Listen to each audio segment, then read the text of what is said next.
Hello? Yeah, this is your local authorities. They didn't really tell me what the alert was. I think.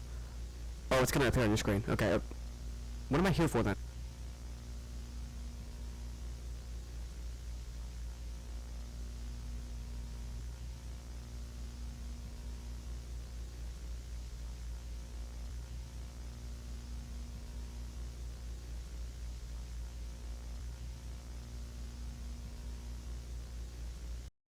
Let me propose something to you. Name something completely random that you've seen through a screen. Could be anything.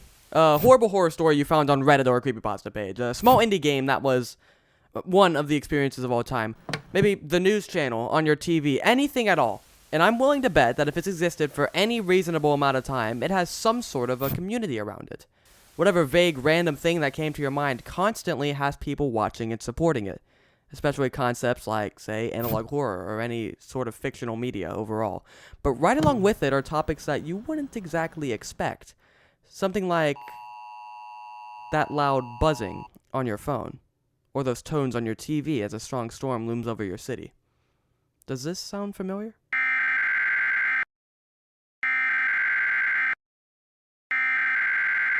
What just blessed your ears is the sound of the same headers of the emergency alert system. These tones can vary depending on your country, but chances are something like this will play on a TV channel for a variety of reasons, whether it be a test, a weather event, or when your country's about to be nuked.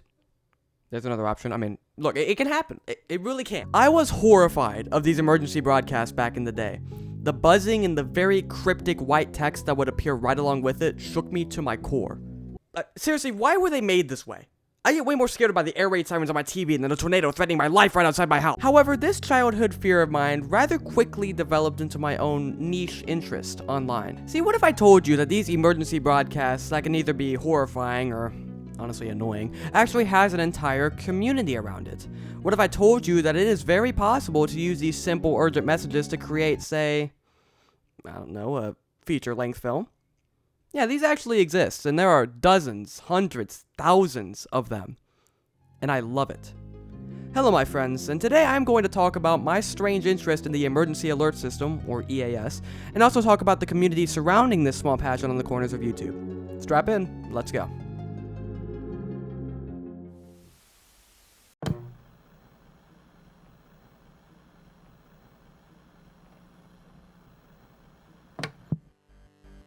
Allow me to introduce to you what we call an EAS Scenario. The name is pretty weird at first glance, but it is actually rather self-explanatory when you think about it. EAS scenarios are stories or situations told in the form of various emergency broadcasts. Sometimes, to add more context, the creator may use text to clarify how time has passed, or any additional context that you may need for this whole thing to even remotely make any sense. Now, you may be wondering what kinds of scenarios may be told with these emergency broadcasts. Well, if it helps at all, usually the war ends. That's just how they end, usually. To be more specific, however, a very common idea that's used for these EAS scenarios is a zombie apocalypse. There are a few different versions of this, and they, vary in quality, but there are certainly other scenarios that I find very interesting as well. There's, let's see here. Let me see. There's one where the sun slowly moves closer to the earth, and everyone dies. Yeah, okay, that's a good one, isn't it? Okay. Hey, I got another one. How about the one where people dream about the back rooms and drive themselves mad? Yep, they start killing yeah, it's crazy. It's great. Okay. How about the one where some woman, right, take this woman, she gets weird radioactive powers and literally enslaves humanity? Yeah, no, it has 2 parts, right? It adds up to around 3 hours of content. Yeah, I'm weird. Yeah, I am weird. Alright, jokes aside, let's actually talk about some of these. Maybe not the radioactive one, but I would like to talk about some of the more realistic types of these videos and, well, what makes them so interesting. We're going to be going through quite a few of these, and you may be familiar with some of them. If you happen to find one in this video that you haven't heard of yet, all of the mentioned scenarios and their creators will be linked in the description if you'd like to watch them yourself first, which I highly recommend if you're interested in analog horror and other things like that. I think a fitting one to begin with is one that isn't a feature-length film. In fact, if you're an analog horror fan, you may already know this one. This is Local 58's short horror video called Weather Service.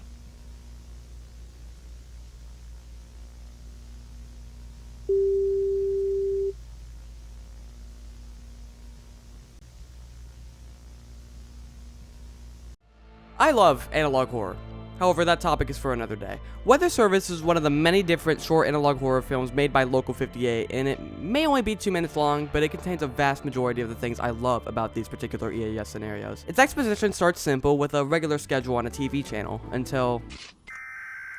Oh yeah, that didn't take very long. Okay. The first broadcast is, you guessed it, a weather warning. Oh, that's pretty cool. This message in particular uses text to explain its situation. The situation in question being a meteorological event.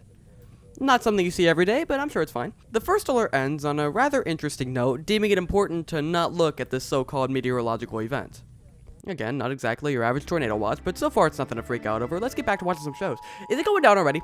It's been 8 seconds. The second alert immediately grabs the viewer's attention by not only making the background color a vibrant and off-putting red, but also instead of using the 3 same headers, it immediately jumps to the attention tone, which is literally made, as the name states, to get the people's attention. The alert's type is also different and way more alarming, being a civil danger alert.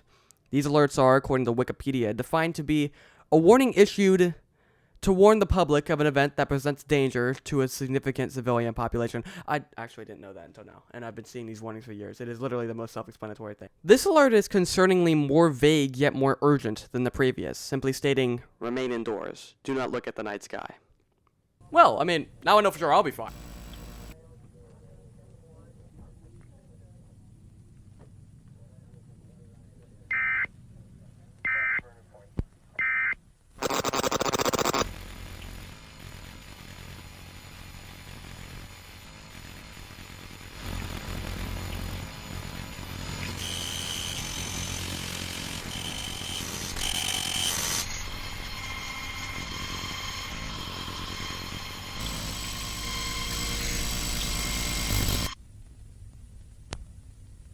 What you just watched right there kept me up at night for weeks. Hell, maybe even months. I have no idea. It's ironic considering how completely unrealistic this truly is, but it always keeps its eeriness simply by the idea that whatever on God's green earth is going on outside is way more than just a meteorological warning. It implies that 2 different forces are actively fighting for control, one being a mere broadcaster who's desperately trying to warn the public to not look at the sky for any reason, while the other is, well, look outside and find out. The warning ends on an abrupt note, simply cutting back to the Local 58's... Okay, can you give me a break? The third, emergency broadcast seems to be another calm notice from your local weather service, simply instructing you to...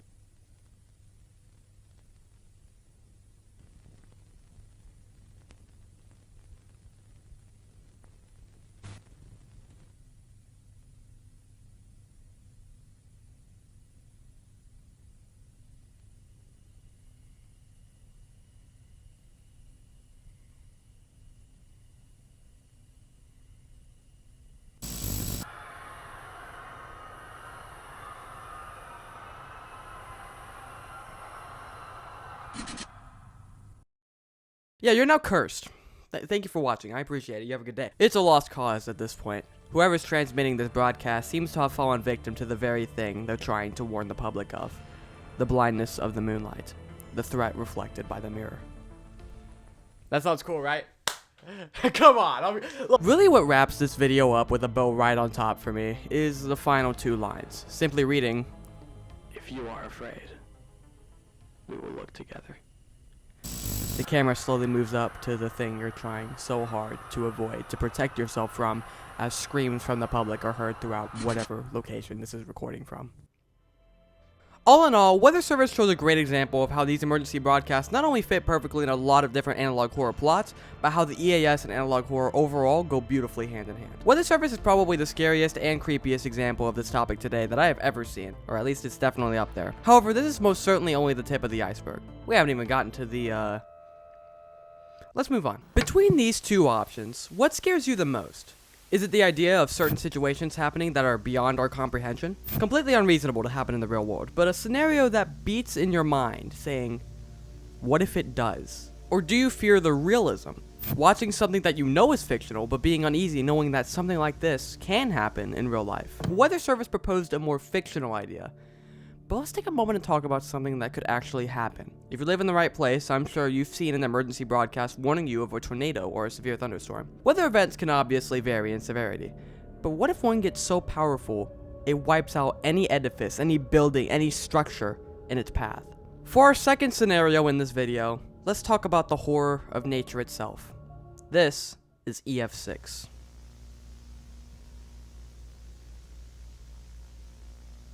Now that we're talking about a more full-length scenario, let me tell you about how these stories are usually laid out. Typically, the problem starts small. A weird event happening in a local town. Maybe something that'll be talked about on the news, but nothing really to write home about. Next thing you know, a couple hundred people have died, or the problem has worsened to a county or statewide degree.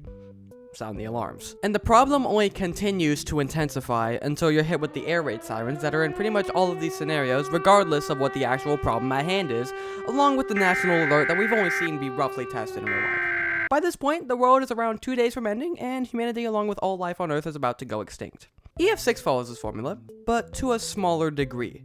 Tornadoes don't usually end the world. I mean, I'd hope not. Regarding its plot as a whole, it's pretty self-explanatory.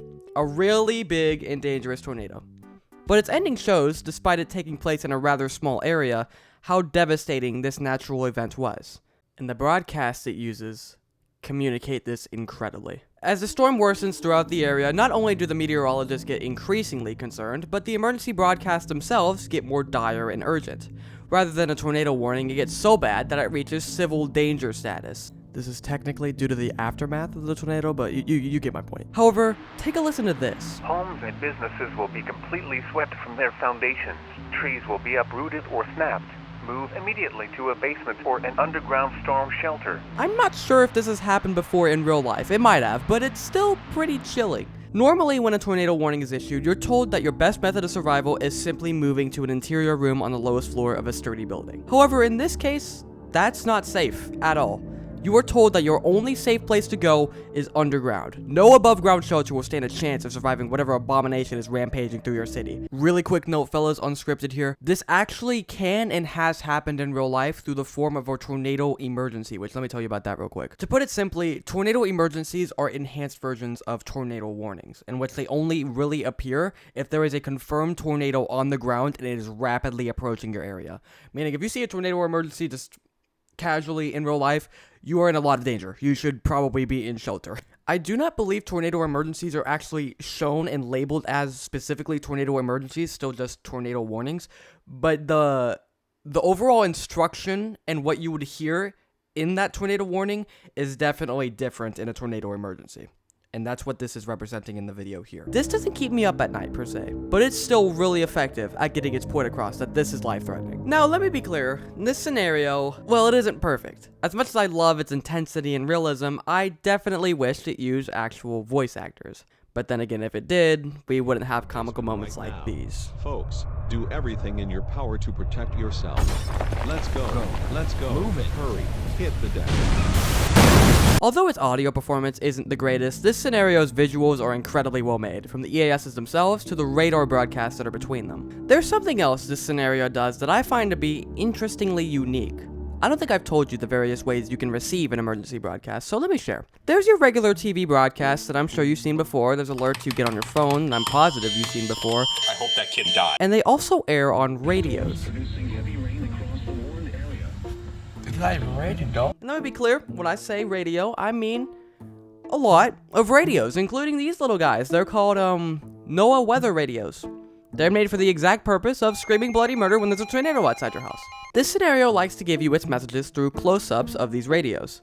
It's honestly pretty cool, it does it really well. Although I do doubt anyone except storm chasers or something actually owns these things though. Hey, I dig it. I mean, it's pretty cool. Overall, this EAS scenario takes an interesting concept and utilizes its realism to create an honestly really thrilling experience. This is definitely up there as one of my favorite EAS scenarios, and it's probably my top one in terms of realism. But let's talk about a more popular concept. Not necessarily real, like EF6 is, but a rather well-liked topic, especially in the analog horror space. The backrooms. If you recall, I mentioned the backrooms in this video's entry. Why? Well, the backrooms remains a very popular concept, not only in analog horror, but in horror overall. Most people on the internet know what the backrooms are, but what makes the backrooms so popular? Let me ask you, have you ever heard of liminal spaces? Liminal spaces are pretty much deja vu in a picture. Environments that just give you that sense of familiarity, like you've been there before. But have you? Have you seen these spaces before? Maybe in your childhood? How about a dream? This leads us to the next EAS scenario we'll talk about today. This one is a bit longer, but it is one of my favorite EAS scenarios yet. Let's talk about Liminality.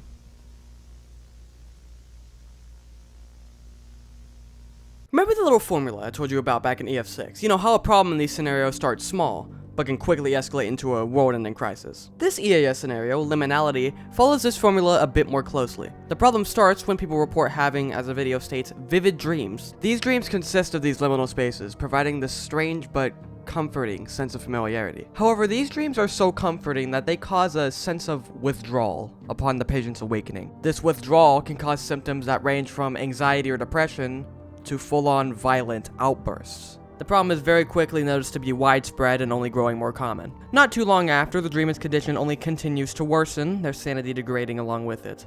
The patient goes from isolated, frustrated, confused, and anxious to homicidal. 2 people were admitted to the ER after being violently attacked by a victim. At least 2 victims died from suicide today, and at least 3 others died from physical complications. People start dying.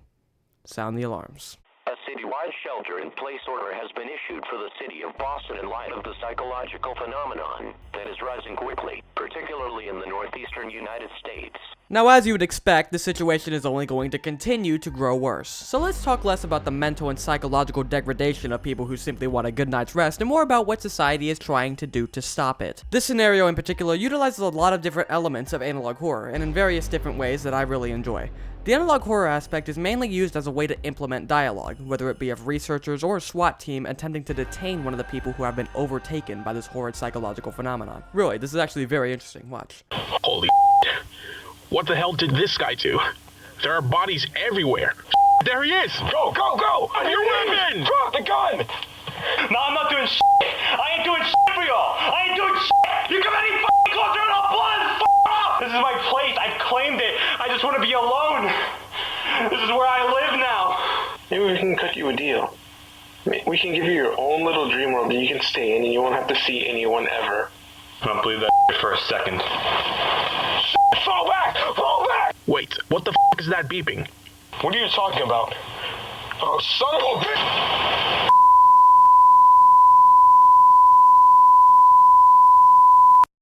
This is probably my favorite part of the entire video. It is such a good representation of just how quickly and effectively these liminal withdrawals diminish your sanity. It shows the capability to cause a perfectly normal civilian to shift to a demented terrorist, murdering everyone in the train station, and when cornered by these pests taking that sweet isolation away from him, he sets off a bomb, killing everyone in the train station, likely including himself. Well, it's probably now time to panic. This condition is spreading to millions of people, and if it is capable of making people willing to commit acts of terrorism using firearms and bombs, gonna be honest, it's probably too late, but at least we can try. Inform the government! A national emergency has been declared for the United States. This is a national alert. It's sent to everyone on every device except your microwave in its designated country. If you see one of these in real life and it isn't a test, you're probably about to get nuked. I'm honestly not sure what else would cause one of these realistically. But in this case, it's sent because a couple 100 million people are murdering another couple million people, and at this rate, we're close to all stations.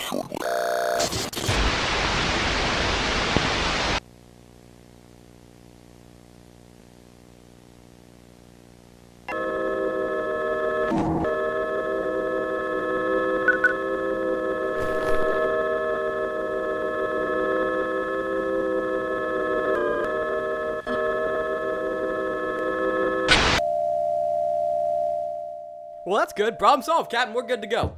I'm gonna Nah, it's all good. Here, what do I get the door for? The problem only continues to spread worldwide. You know things start getting bad when you're getting hit with emergency broadcasts in Russian.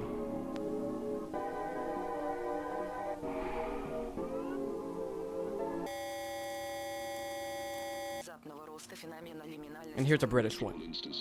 Yeah, I meant worldwide. In futile attempts to contain this rapidly spreading condition, the government advised people to sleep for less than 90 minutes to prevent going into REM, or rapid eye movement, the stage of sleep where dreams are most common. But, of course, people can't rely on this heavily limited sleeping pattern forever, and eventually, they will slip up. It only takes one time. Okay, so I really just wanted to fall asleep, and, biggest mistake of my life, because I just had a dream, and it was pretty good. Waking up from that dream was like losing someone was something that you cared about so much. And I f***ing hate this feeling. I want it to go away, but I know it'll only get worse. The world is falling apart because of this, and I understand why. I'm sorry. I'm sorry for what I'm probably about to do. By that point, it isn't really me. I can't control this. Drastic measures ensue. Euthanize anyone undergoing liminality. But there's no point. This scenario's ending is very interesting. Although a lot of governments fall and most of the population slowly but surely fails to survive in this sleepless society, humanity doesn't necessarily go extinct. However, the problem never goes away, nor is a cure ever found. So there's not really a way for society to rebuild from this. Yeah, this is not a good ending. Just squash down this 50-minute scenario to about 45 minutes, you're welcome. Now let's talk about what makes this scenario so good and why I like it so much. This isn't necessarily a backrooms scenario, despite me using the backrooms as a hook for this part. This EAS scenario inflicts the conflict of falling asleep and dreaming about peaceful, familiar places. You find so much comfort and peace in these dreams that when you inevitably wake up, you can't stand the real world anymore. You can't stand others inflicting in your private, isolated environment. You want it back. And you will do anything, hurt anyone, to get that goal. Look, I hate getting up in the morning to the sound of my Android alarm, but it is not a justifiable means to cause national emergencies. But the overall conflict of this scenario is something I find to be incredibly interesting. It takes a common idea that we experience in the real world and magnifies it to a catastrophic and life-threatening level. And especially when told in this format, I find this to be incredibly well made and immersive. The combination of differing attributes of analog horror, along with the baseline category of it being an EAS scenario, makes this unsettling while telling an amazing story. I love any form of media that does this. It's why the Mandela catalog is my favorite analog horror, and it's overall why I love these EAS scenarios. We've talked fiction, we've talked realism. Some of these scenarios have been so far off from reality that I'm sure you won't be staying up thinking about it too much. Unless you're like me and you fear the alerts themselves. However, I got a little fun fact for you. You see, a major catalyst in my passion for the EAS sparked by me watching compilations of, say, glitched and creepy tornado warnings. Yeah, this kept me up for weeks. And TV hijackings, or false alarms. One of these false alarms are rather interesting. You might have seen it, look for yourself. Civil authorities in your area have reported that the bodies of the dead are rising from their graves and attacking the living. Yeah, that's right. Somebody somehow activated the emergency alert system and made an emergency broadcast for a zombie apocalypse. I'm glad I was not in Montana, Michigan, Wisconsin, or New Mexico when that time, because if little me saw this back in the day, I would be traumatized. Hey, good thing that ain't real though, right? Hey, I got some news for you! Huh? Yeah! Yep, we're talking about a rather cliche topic today, but something like this is very interesting when put in this kind of format. In fact, I'd probably call this my favorite of any of these EAS scenarios. We'll get into why over the next few minutes. This is The Awakening.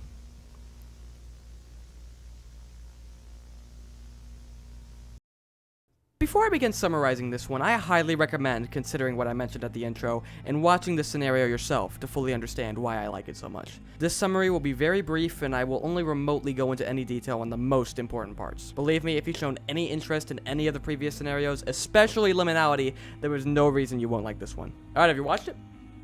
Good. If not, whatever, I'm ready if you are. So let's discuss this. The problem starts small, as the formula I mentioned before states. A small virus in Seattle, Washington that's rumored to just be a modification of the flu. Not a huge deal, but let's just quarantine for a bit. Oh, that's not good. Okay, quite a few cases there. Seemingly unrelated here, but along with this, rapid epidemic, people have been going missing. Missing persons alert. Within the past hour, 7 people that are not connected to each other in any way were reported missing. Their identities will not be revealed. However, they were reported to have been acting strange before they disappeared. Anyway, as I said, probably unrelated. Let's move on. Let's check in on some of our researchers. Maybe they can get this under control. Oh my God. What's wrong? The virus, it's nothing like the flu. Look at it. It looks tremendous, just like Ebola, but it can't be, can it? There's no way we missed this. Oh. Some flu, huh? Yeah, it was a flu. Yeah, nothing too big. A flu. Right, yeah, okay. Oh, alright, jokes aside, this is bad. Like really bad. What do we do? Let's ask the governor. He'll know for sure. This virus has now been dubbed Plaxia virus. The city of Seattle and its surrounding areas should be quarantined immediately. A full military blockade will be required to ensure the virus is contained as much as possible. Once we can confirm that a suitable perimeter has been established and will not be breached, medical and research teams will be deployed to help those who are infected. Yes, perfect. I'm sure the very calm and understanding citizens of Seattle will surely be okay with this.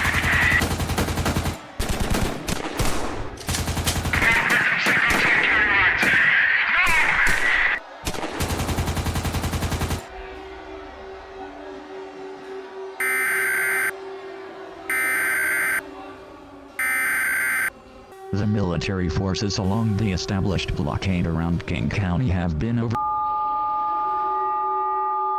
Yet again, an emergency broadcast gets interrupted, attempting to assure the public that everything is absolutely fine. But this time, it makes you wonder, is it by the enemy?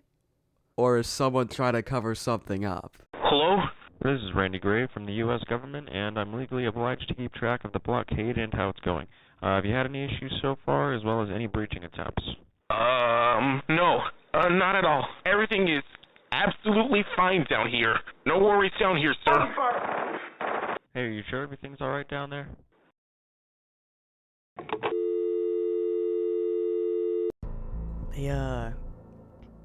They lied. I'm gonna be honest, I'm not really an expert on the military, but I'm really not sure at all why they bothered lying about this. Not only is it incredibly obvious, but bro, a plague is about to spread worldwide. You have much greater concerns right now. Just tell them so we don't die, okay? Okay, because you got a bunch of people in the other countries who are about to... So... the disease spreads, thanks military. Along with this, somehow it took the government quite a while to notice the disease spreading to nearby areas. However, it has come to his attention that the military in charge of the blockade have been lying and covering up their failures. The military blockade, according to our new information, was breached recently. Oh wait! The blockade! It failed! Oh no! Who would have thought? Oh, how could we have known? Oh no. Alright. We need a big-time quarantine. The virus has received a name. K17PXVI. It's a mouthful, so we're just gonna keep calling it the Plaxia virus. How's that sound? This is not a normal disease anymore. The virus starts taking control of its hosts and causing them to go into homicidal outrages. The streets of the West start going into anarchy and chaos. We'll come back to the US. They're already cooked, but they're taking some more countries down with them. The virus, known as K17PXVI, colloquially known as the Plaxia virus, is a distant relative of the Ebola virus. The disease spreads to Canada and other areas of North America, causing the United Nations to declare a lockdown on the entire continent. This is an EAS scenario, so of course that didn't work. We're in Europe now. They got the British. Nigeria, Australia, Brazil, each country fearfully announces the spread of the Plaxia virus to its homeland. Unfortunately, by the time we reach Brazil, its country begins to fall, along with other countries nearby. This marks K17PXVI as an extinction-level plague. Checking back in on the United States, it's not looking too good either. They sent a desperate national alert with little hope left. The United Nations blockade has completely fallen through. Out of the 300 million people that lived in the United States, only 29 million remain official citizens of this country, though it is not guaranteed that a solution will be found. That final hope diminishes, and what you are now about to see is probably the most unsettling final message of any EAS scenario I have ever seen. The final message of the United States.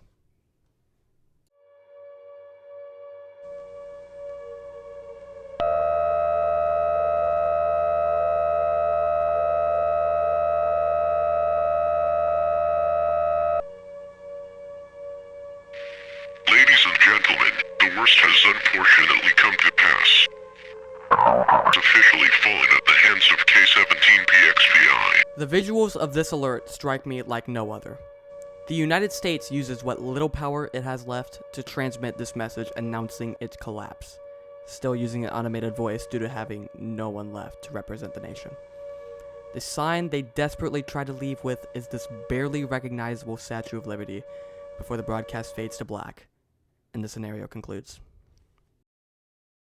I love this scenario right here.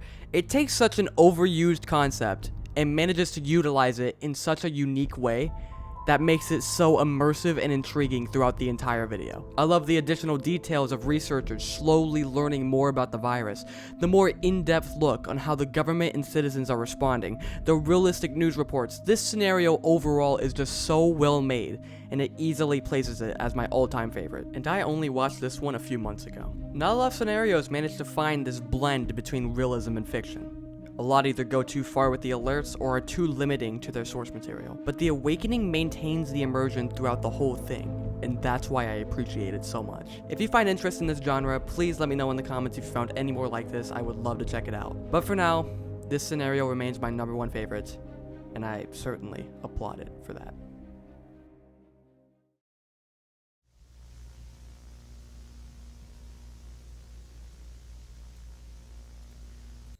When was the last time you saw an emergency broadcast just happen? How did you react? I certainly never reacted to these broadcasts the same way after watching all this. It's almost this feeling of, hey, I know that! Every time one pops up, desperately trying to warn me of the EF4 tornado right down the street. Obviously, if you receive one of these alerts and it's not a test, you should definitely take it seriously. Don't defeat its purpose, after all. The point of this video was just to mention how interesting and honestly amazing it is that such a niche topic has such a strong and innovative community. Maybe you'll consider checking more of it out now that you know about it. And if you do, let me know what you think in the comments. But as for me, I'm done talking. Thank you for checking in and making it to this point. If you think I earned it, leave a like on the video. It helps more than you think. And if you really enjoyed it, maybe consider subscribing. Your call at the end of the day. Some of you may notice that this is one of my first videos on this channel, so please feel free to leave any feedback in the comments. I will also be doing polls asking how you guys are enjoying the content, as well as what you think I should do next. Stay tuned if you'd like, but for now, I'll see you in the next one. Goodbye, my friends. Hey, good thing that I ain't real though, right? And gosh, man. It's only 3 minutes long. Listens to it. About to punch a hole in this wall, bro.